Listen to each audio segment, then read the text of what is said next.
What's up, everybody? Welcome to the Gooner channel. Channel 100% dedicated to the Arsenal, so there will be no prizes for guessing what the subject of this video is going to be all about. It is, of course, the ongoing saga of the transfer of Declan Rice from West Ham to Arsenal, or now Man City, because they've thrown their hat into the ring. I just wanted to do a video which dealt with the facts and tried to explain where we are in a factual way, rather than just sort of chucking things around like Edu needs to be sacked and it's all done. And, you know, there's a highly emotive subject. But as we know, Man City did put a bid in. Now, just to go back and go through the chronology of events, it's thought that Arsenal wanted to sign Declan Rice in January, but were rebuffed by West Ham, who felt he was far too important in their battle against relegation and the potential for winning a European trophy, the Conference League. So that makes perfect sense, by the way. West Ham would have been ridiculous to sell Declan Rice because it could have meant them going down and would have lost a lot more money than they would have recouped in the sale. However, it was indicated to Arsenal that though they were not interested now, that they would be amenable come the summer. And the reason for that, as we found out immediately after West Ham won the Conference League, was that Declan Rice had decided 18 months ago he didn't want to extend and wouldn't be extending. And although West Ham can trigger a clause that keeps him at the club till 2025, is there any sense in keeping a player who really doesn't want to be there? He's given everything for West Ham. He's become one of only 3 West Ham managers to lift a trophy, and therefore I think he has earned being allowed to go and play Champions League football, which is his avowed ambition. We had planned to make a bid, and when we asked, West Ham said, apparently, and all of this I'm getting from second stream sources, so let's imagine this is what happened, but I'm happy to believe it might not have been this. But according to a Guardian article, West Ham had indicated 80 million was the amount they were looking for West Ham for Declan Rice prior to them winning the trophy and prior to them being safe from relegation. So we waited a respectful amount of time after the Conference League and we tabled a bid which was laughable, derisory, pathetic, in fact, insulting.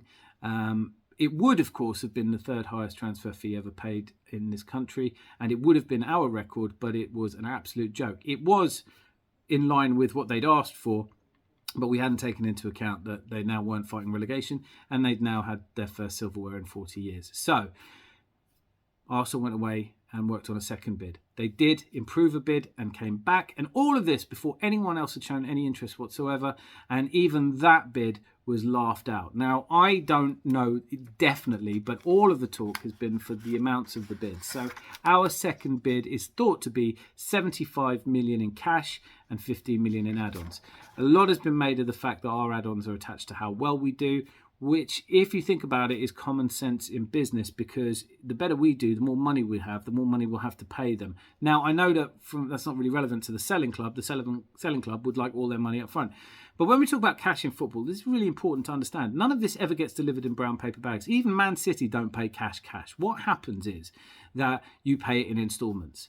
That's pretty typical for any sizable transfer. In fact, there are very few that get done where it's all the money up front. There are very few clubs in the world that can afford to do that. And even if they can afford to do it because they're bankrolled like Newcastle are, or like PSG are, or like Man City are, they don't do it because of these regulations, which mean that would record a loss in that one single year, too big to compensate for unless you sold an equivalent number of players. So I don't mean to get jargonistic I'm not trying to overcomplicate this, but what I'm saying is that when you say a bid is in cash, it doesn't come down to cash. Now, David Ornstein broke the news on Thursday that Man City were indeed interested, because for a little while there it was starting to look like they hadn't made a bid.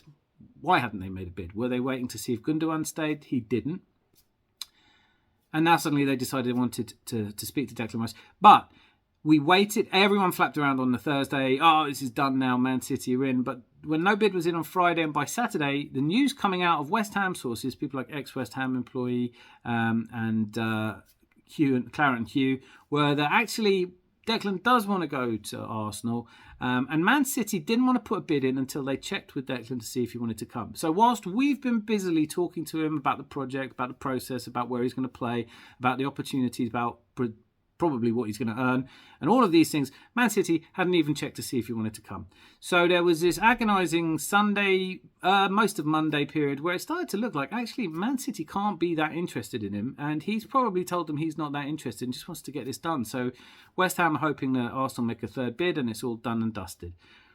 And then yesterday, of course, Man City made the bid. Now, whilst our offer was a derisory and laughable bid, which was immediately turned down, of 90 million in total, Man City bid 90 million. So that's the first thing I want to say. It's hardly a bidding war.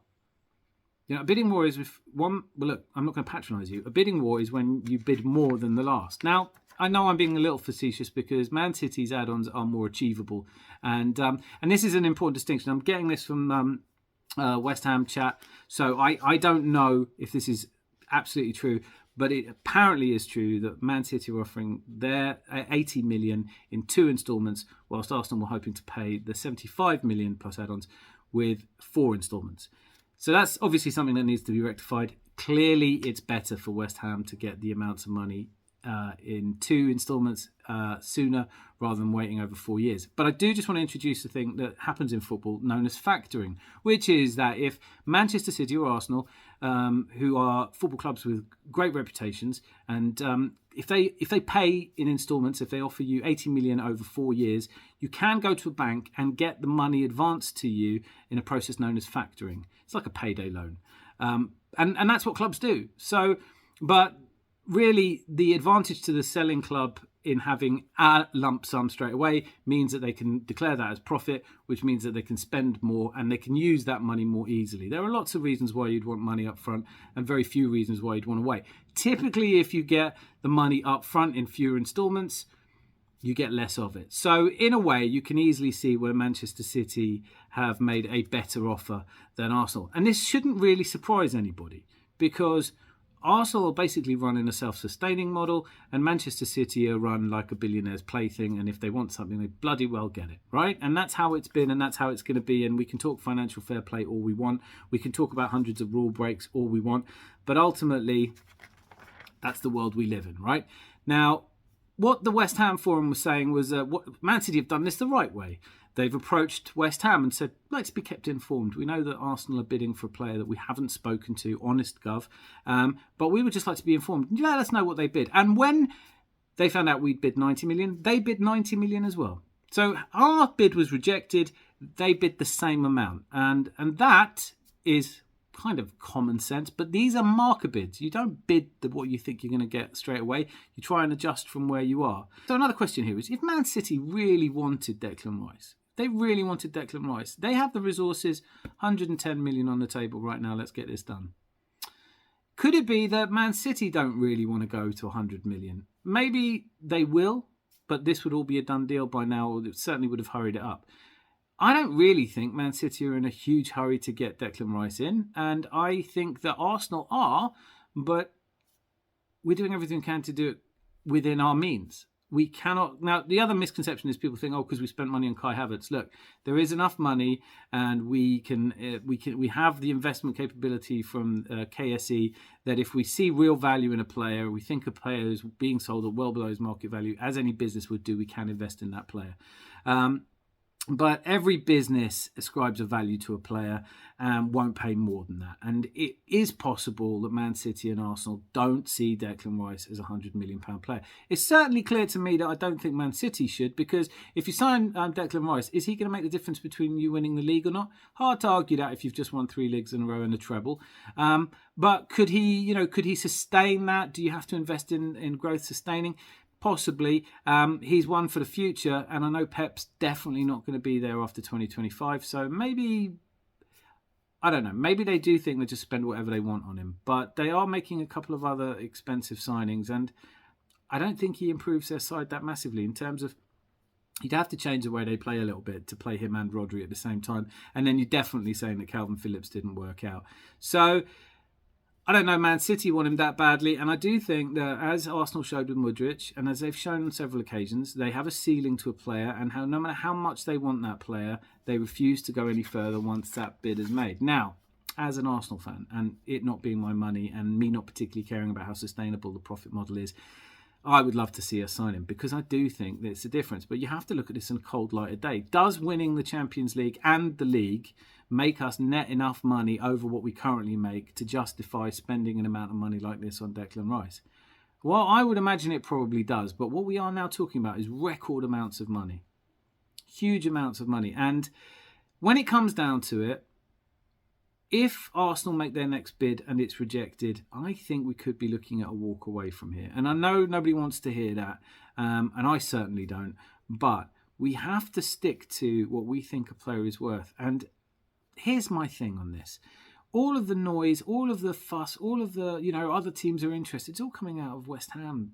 It's, the West Ham chat were talking very much about how Arsenal weren't doing right. We were dilly-dallying. I'd love to see West Ham spend 100 million. No, I'd love to see any other team do it. I mean, who's done it? Man City have done it. Man United haven't spent 100 million in one pop. They've come close. And, it's just not an amount of money that most teams can conjure up out of thin air unless...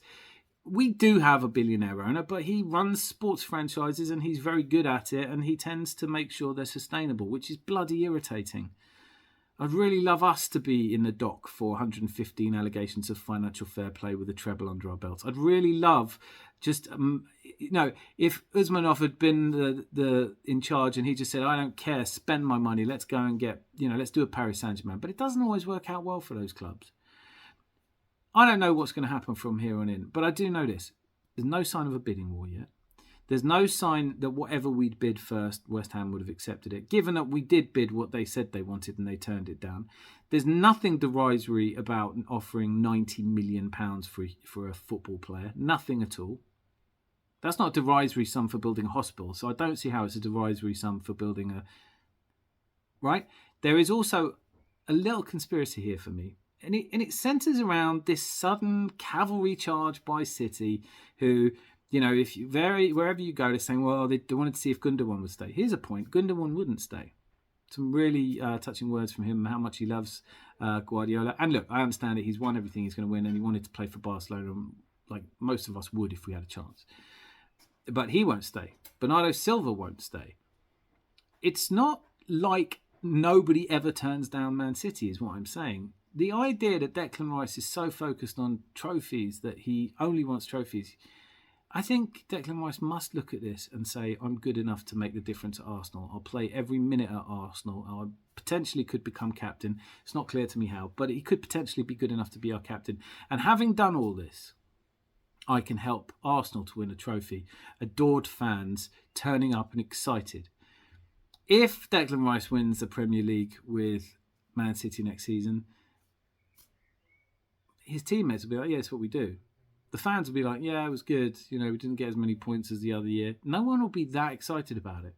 Winning trophies is really important to players. But when they envisage doing it, don't they envisage doing it because it makes so many people happy?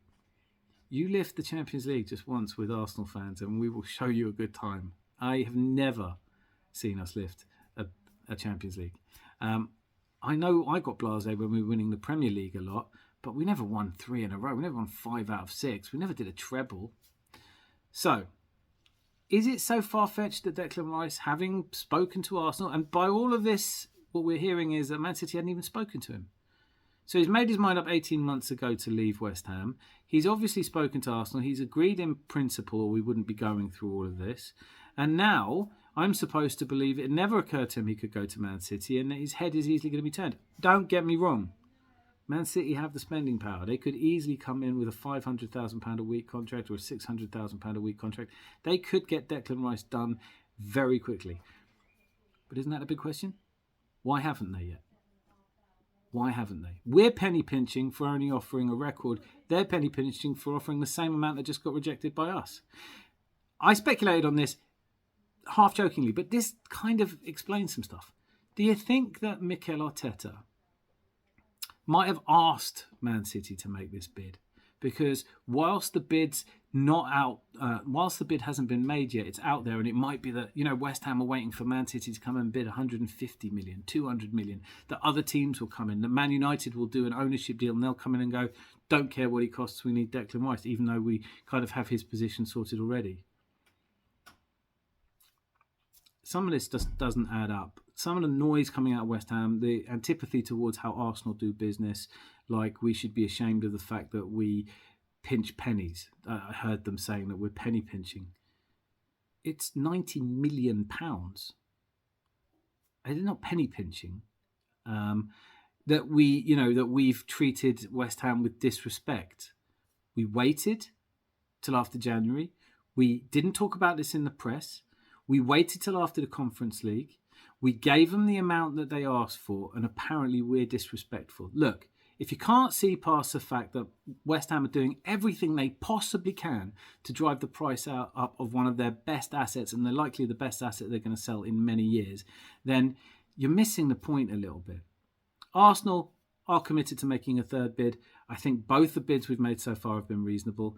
I resent the fact that people laugh at the fact that we have belief in the team with Declan Rice in it that will improve us enough to win Premier League titles. If West Ham are selling us a player that they think is so good, but still don't think he's going to help us win the Premier League title when we came second without him, then I wonder if they're telling us the whole truth. I think the information is all one-sided at the moment, and I also think that Man City's interest, though serious, is not nearly as well researched and planned. And when Declan Rice, if he hasn't, and apparently must have done by now, if he's talked to Pep Guardiola, one of the key things he must surely be saying to him is, like, is this a long-term project? Who takes over when you go? Who's going to be at the team when I join? Where do you see me playing? All these conversations that Arsenal have had with him for a long time that haven't been had with Man City. And if Man City are considered respectful for asking to be informed of what Arsenal bid and then only matching it, then why don't we just do that? Look, why don't we let Man City be the next team to bid? We'll match it and see where he goes from there. I've said this before. If the choice is Declan Rice comes to Arsenal only if Man City don't offer, then we lose him. He won't be the only player we lose to the world's best club. He won't be the only player with huge that we lose to a club with the most resources and the least consideration for financial fair play. That's a slight dig. I'm not trying to be horrible, but I am saying, look, every team would love to be in a position we're in. And if we are able to sign Declan Rice, I cannot wait to go back through all of the people who said how badly Edu Gaspar had done and make them apologise. Because if we pull this off, it will be likely the biggest transfer fee ever paid for a player it will be England's biggest ever transfer fee. And that blows my mind that Arsenal are in that position, because we've not been in that position before. We've never bid the most. So, having lived through the era of Liverpool and Man United and Chelsea and now City, where money was no object, it feels like we've joined the table. Anyway, thank you for watching up till now. I'm sure that there are things that I've said that you agree with. But there may be things you don't agree with. I'm really keen to hear both. I love your comments so far. I keep meaning to do a whole video where I bring up some and discuss them. There is a live show this Thursday. Maybe we'll handle some there. But do feel like, if you feel like getting involved, get involved for that. Always a pleasure to hear from you. Until I see you tomorrow. Listen, just before I say anything else, don't get too stressed about Declan Rice, right? There was a time where we signed a player, we didn't sign a player. You know, it wasn't the only thing going on in summer. It's a beautiful day outside most days. Perhaps if it's bothering you as much as Brexit was, perhaps just turn your news media off, forget all about it, and come back for the pre-season and see who's in the team. That's possible too. I remember we only had teletext before to keep us regularly updated, and you used to have to scroll through. No, listen, nostalgia is not. Be lucky. Lots of love.